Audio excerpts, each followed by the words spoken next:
So your Buffy work, you started out Yes. with a adaptation book. Yeah, The Xander Years, Volume 1 in '99. And then there was a long drought before we saw your name again on one of the books. Basically, and this happens all the time. It happened to me when I was an editor, and it happens to me as a writer. There are some times where one writer and one editor will not click. And the editor of the Buffy books at the time, who was an excellent editor, her name's Lisa Clancy. She did a wonderful job with the early Buffy books. But she and I just weren't on the same wavelength as to what, I wasn't, I sent her several proposals. None of them were what she was looking for. Mm-hmm. And that's fine. This happens. This doesn't mean that she's a bad editor. Far from it. It doesn't, I don't think, mean I'm a bad writer. Sometimes people just don't click, and we didn't click. Years later, I was the editor who had, this was like 4 or 5 editors later on the Buffy books. It became a bit of a revolving door. The editor who was handling them in 2005, I think it was looking for pitches for Alias novels. So he invited me to pitch to him. I did. The story wound up not working out. CBS didn't like what I was doing with it, or ABC, whatever the hell it was. He did Alias. Some alphabet group.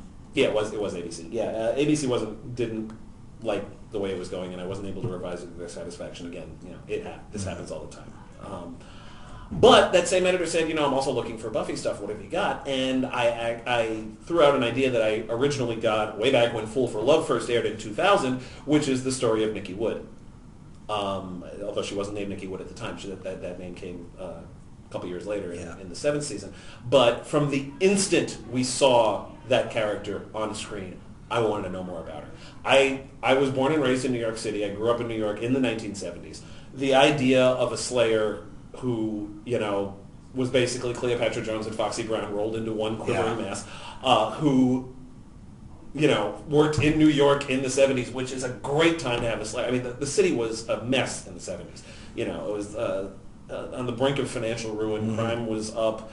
The infrastructure was collapsing. It was a total mess. Yankees were winning the World Series. Well, that wasn't a bad thing, and that wasn't actually the case until '76. Prior to '76, that team was a mess too, and the Mets weren't much better. They did manage to go. The Mets managed to go to the World Series in '73, but they did it by being one of the worst teams ever to make it to the World Series. They only a few games over 500. Yeah,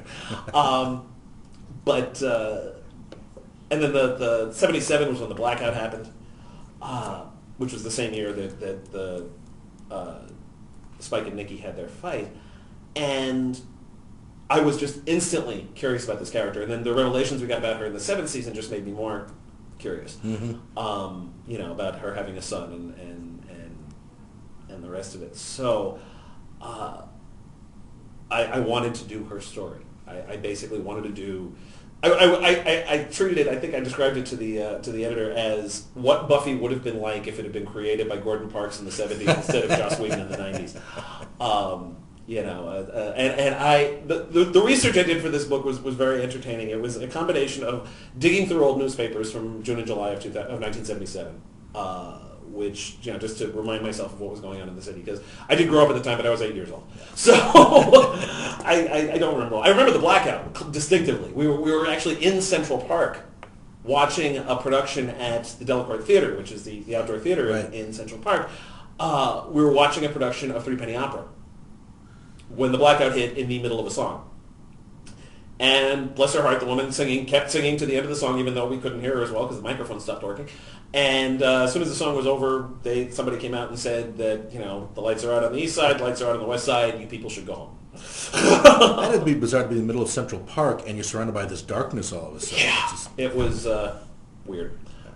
Well, the book you wrote, Blackout, it's Nikki's story. It's Spike's story, but it's almost like a love story to New York. Oh, I mean, it was. It's so obvious you are a loving native of the city that I love writing about New York. I don't get to do it nearly as often as I'd like. I've done 2 Spider-Man novels, which were very much immersed in New York lore. Mm-hmm. My first supernatural novel, I had the Winchester brothers coming to New York, specifically to the Bronx, which is where the part of New York I'm from.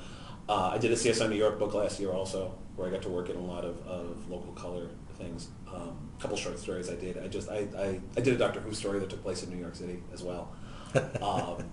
I see a theme developing. Yes, well, I will take any excuse to write about my city, basically, and Black Out was another one. That was a case where I wanted, you know, I mean, and it was set up for me in Fool for Love and then later in Lies My Parents Told Me, as well as, you know, a few other 7th-season episodes, and I tried to work in as much of what was established as I could. You know, even down to one episode of Angel that established what Nikki's dying words were, or dying thoughts, really, because she didn't speak.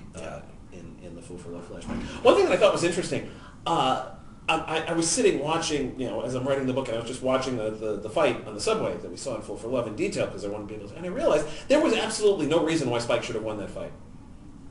It is rather mysterious, isn't Yeah, it? because like throughout the entire fight, Nikki's the one who has the upper hand, pretty much throughout the entire fight, and then she's got him pinned.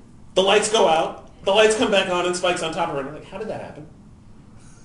I mean, I figured the subway lurched, you know, and that's how I described it. Is that it was a dumb luck thing, you know.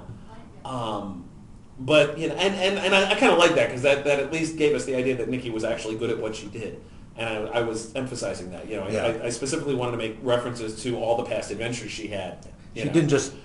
She wasn't clumsy. No, not at all. And you didn't get that impression, you know, in either actually at the flashbacks. The one in Lies My Parents Told Me she comported herself fairly well. That fight ended more inconclusively, but she held her own just fine. And I also was influenced by a lot of the blaxploitation films of the time. You know, besides digging into old newspapers that took from 1977 at the New York Public Library's microfilm room. I also spent a lot of time watching Shaft, Shaft's Big Score, Hell Up on Harlem, Across 110th Street, Coffee, all that stuff. Cleopatra Jones, Foxy Brown, The Black Godfather, the various Shaft sequels, and Superfly. And just everything I could get my hands on. And I also did several homages to the Luke Cage Hero for Hire, Power Man comic books. A character I would love to see you do a book on set in the 70s. Oh, well, I don't know if that's something I could really do. I mean, yeah, I'd love to also. Just for me, right? Yeah, right. To me, that'll be fine. It was that was fun. I specifically had Nikki living in an apartment over the Gem Theater in Times Square, which only shows westerns, which was a straight homage. I got to actually at the Big Damn Planvention in Burbank in December 2005. I got to tell Joss Whedon the basics. I just finished writing the book that weekend, actually, and I got to tell him about that. And I specifically told him that I had Nikki living in the Gem Theater over in Times Square, and he just thought that was really cool, which was a nice moment, you know.